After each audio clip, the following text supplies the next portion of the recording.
네,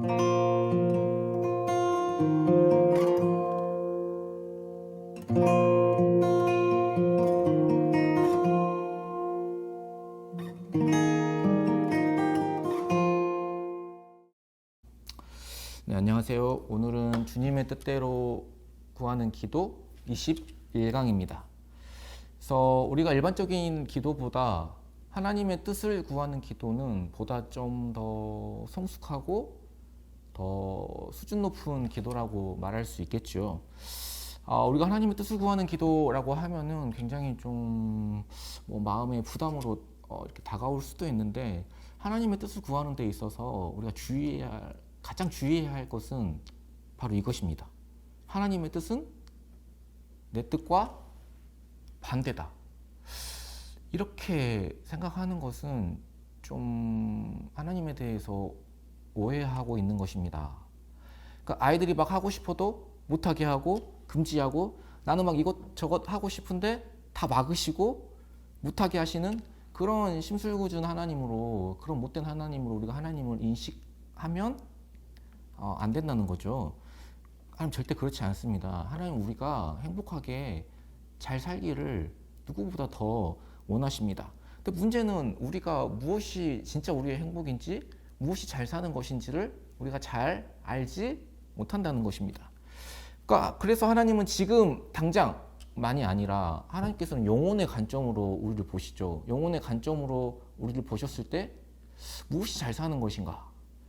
그리고 우리는 나 혼자만 생각하는 경향이 굉장히 강한데, 나 혼자만이 아니라 사실은 주님께서 보실 때는 다 같이 잘 사는 것이 진짜로 잘 사는 것이죠. 그렇기 때문에 하나님께서는 우리가 정말로 잘 살기를 바라시기 때문에 하나님의 뜻을 구하라는 것입니다. 로마서 12장에 이런 말씀이 나옵니다. 그러므로 형제들아, 내가 하나님의 모든 자비하심으로 너희를 권하노니 너희 몸을 하나님이 기뻐하시는 거룩한 산 제물로 드리라. 이는 너희가 드릴 영적 예배니라. 그렇게 우리가 하나님이 기뻐하시는 삶을 살기 위해서는 2절에 이렇게 기록됐어요. 너희는 이 세대를 본받지 말고 오직 마음을 새롭게 함으로 변화를 받아 하나님의 선하시고 기뻐하시고 온전하신 뜻이 무엇인지 분별하도록 하라. 그래서 분별하라는 말씀은 우리가 힘써서 하나님의 뜻을 구할 필요가 있다는 것입니다. 로마서 8장에 보면 우리가 무엇을 구할지 우리가 알지 못하나 성령께서 말할 수 없는 탄식으로 우리를 위하여서 간구하시느니라 라고 말씀하고 있습니다. 그러니까 우리는 기도하면서도 사실 내게 무엇이 가장 좋은 것인지 잘 알지 못하고 구할 때가 많다는 것이죠. 무엇을 구해야 될지를 사실 잘 모른다는 것입니다. 사실 우리는 내가 모르는 것이 굉장히 많은데도 무엇을 모르는지도 우리는 잘 알지 못하죠. 우리가 단단한 기도 공부를 이렇게 훈련하면서도 사실 기도에 대해서도 이렇게 많은 범위의 이야기가 있을 줄 생각지 못했던 분들도 많이 계실 거예요. 하나님의 뜻을 구한다고 할 때 사실 어떤 것은 그렇게 하나님의 뜻과 하나님의 입장에서 보면은 그렇게 상관이 없는 것일 수도 있습니다. 그러니까 A를 선택해도 B를 선택해도 하나님 입장에서는 별 차이가 없어요.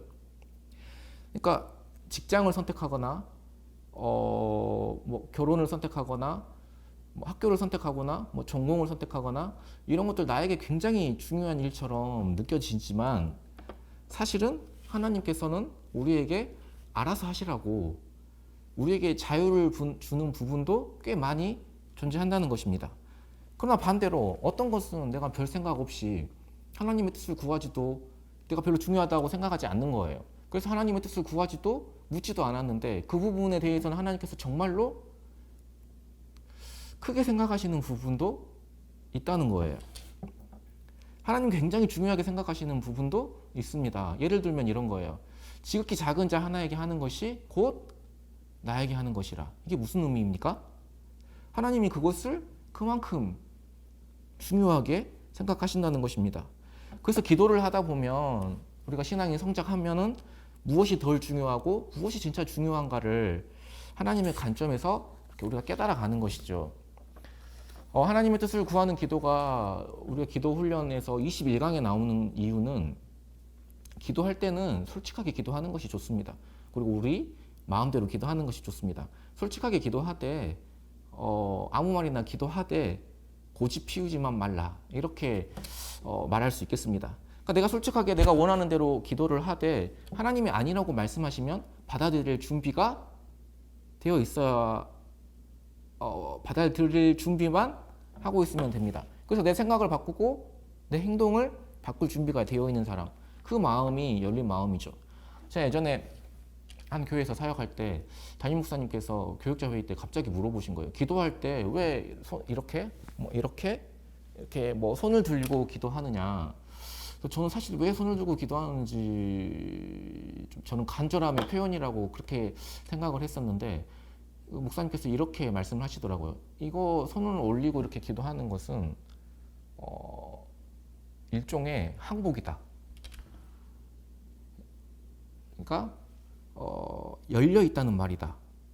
그리고 하나님을 향해서 하나님이 주시는 은혜를 받겠다는 의미도 있다라는 것입니다. 하나님이 노라고 하시면은 알겠습니다 하고 하나님의 뜻을 받아들이는 그런 열린 자세가 기도에서는 필요하다는 것이죠. 그래서 우리가 이렇게 손 들고 이렇게 기도하거나 뭐 이렇게 기도하거나 어떻게 이렇게 손을 들고 기도할 필요도 있습니다. 근데 그 의미를 더 이렇게 알고 그렇게 기도하시면 더 좋을 것 같아요. 그냥 열린 마음으로. 그것이 어린 아이와 같은 마음이고 하나님 주시는 그대로 받아들이는 마음입니다. 그래서 말씀은 하나님의 뜻에 대하여서 선하시고 기뻐하시고 온전하신 뜻이라고 했습니다.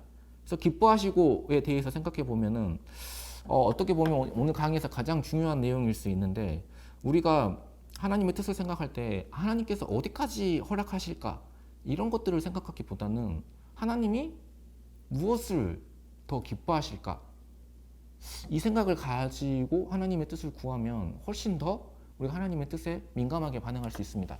그러니까 A, B, C, D의 길이 있는데 어떤 길을 가도 상관없어요. 그런데 내가 어떤 걸 선택했을 때 하나님께서 가장 기뻐하시는 선택이 될 것인가 그거를 고민하는 게 하나님의 뜻을 구하는 기도에 가장 합당한 기도일 수 있다는 거예요. 하나님은 우리가 생각하는 것 이상으로 우리에게 많은 자유를 주셨습니다. 그런데 가급적이면 하나님이 기뻐하시는 일을 찾는 것이 하나님의 뜻을 찾는 거예요. 여러분 부모가 아이에게 이렇게 해달라고 이렇게 뭐 하면요, 이거 아빠 이거 해도 돼요? 라고 물어보면은 어떤 것은 그렇게 마음에 내키지 않는데 그냥 어쩔 수 없이 허락하는 부분이 있습니다. 그러나 부모의 마음이 허락은 했지만 그다지 기쁘지는 않죠. 그래서 여러분들은 자꾸 그런 근처로 그런 쪽으로 생각을 이렇게 가까이 가지 마시고 이렇게 해도 야단 안 맞을까? 이 정도는 괜찮겠지. 이런 생각보다는 내가 어떤 선택을 했을 때 내가 어떤 행동을 했을 때 하나님이 더 기뻐하실 것인가? 하나님이 무엇을 더 기뻐하실까? 이것을 고민하는 훈련을 하는 것이 우리가 진정 이 땅에서 잘 살고 하나님 원하시는 행복한 삶을 사는 것입니다. 그래서 땅에서 기뻐하심을 입은 자들 중에 평화로다라고 말씀하시잖아요. 그래서 우리가 하나님의 이 뜻을 구하면은 우리 마음에 평안이 임하는 것입니다. 하나님이 허락하지 않는 일을 할 때는 반대로 마음이 좀 불편해요. 불편한 마음이 있을 수가 있습니다. 그것이 성령이 우리 가운데서 하시는 일이기도 합니다. 그러나 내 것을 포기하고 양보하고 내 방향을 순정하고 내 생각을 바꾸고 그랬음에도 불구하고 오히려 더 기쁠 때가 있거든요. 그러면서 서서히 우리는 하나님의 뜻이 무엇인지를 분별해 가는 사람이 되는 것입니다. 그리고 온전하신 뜻, 이건 무엇일까요? 사람의 뜻은 부분적으로는 맞지만 전체적으로는 온전하지 못할 때가 많죠. 왜냐하면 우리는 당장의 일만 생각하기 때문에. 근데 하나님께서 우리를 보실 때는 소련에도 이야기했지만 영혼의 관점으로 우리를 보시기 때문에 우리는 온전한 것이 무엇인지 잘 알지 못할 때가 많이 있습니다. 오늘은 좋지만 내일은 안 좋은 결과가 될 수도 있다는 거예요. 그래서 이 부분에서는 너무너무 괜찮은데 다른 데 가보니까 잘못했구나 이렇게 우리가 느낄 때가 있습니다. 그러나 하나님의 뜻은 어떻습니까? 언제나 온전하신 뜻입니다. 그래서 그 기뻐하시고 온전하신 그 뜻을 구하면서 하나님 주시는 기쁨과 그 평안을 누리면서 기도하는 저와 여러분 되시기를 예수님의 이름으로 소망합니다.